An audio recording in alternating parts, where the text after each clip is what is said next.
თვითმმართველობის არჩევნები ჩატარდა ქუთაისშიც, ადგილობრივმა მოსახლეობამ აირჩია ქალაქის მერი და საკრებულოს შემადგენლობა. აქაც ქართული ოცნების კანდიდატი ლიდერობს თველი დღის განმავლობაში ხმის მიცემის პროცესი ძირითადად მნიშვნელოვანი დარღვევების გარეშე მიმდინარეობდა. ბოლო მონაცემებით დაწერილი იყო ერთი საჩივარი. ირმა ჭოლაძე ქუთაისიდან.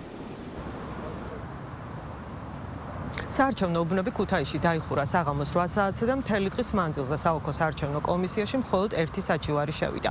ქუთაისის 59 საოლქო საარჩევნო კომისიის თავმჯდომარის შეფასებით ქუთაისში არჩევნებმა 7 ვითარებაში ჩაიარა. არჩევნებში მონაწილეობა მიიღო 49652 ამომრჩეველმა, რაც ამომრჩეველთა საერთო რაოდენობის დაახლოებით 33%-ია.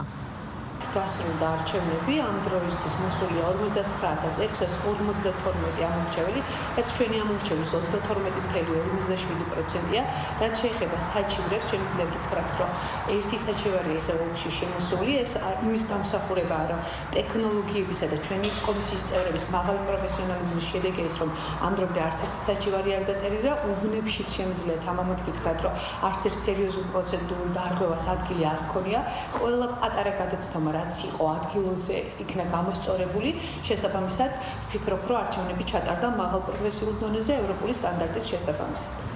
ქუთაისში რეგისტრირებულია 152.929 ამომრჩეველი და ქალაქში 77 საარჩევნო უბანი იყო გახსნილი. მე შეგახსენებთ, რომ ამომრჩეველმა დღეს არჩევანი 3 კანდიდატს შორის გააკეთა. კანდიდატები წარმოდგენილი იყვნენ პარტია ქართული ოცნებიდან, პარტია საქართველოსდან და პარტია გახარია საქართველოსთვის წარმომადგენელი.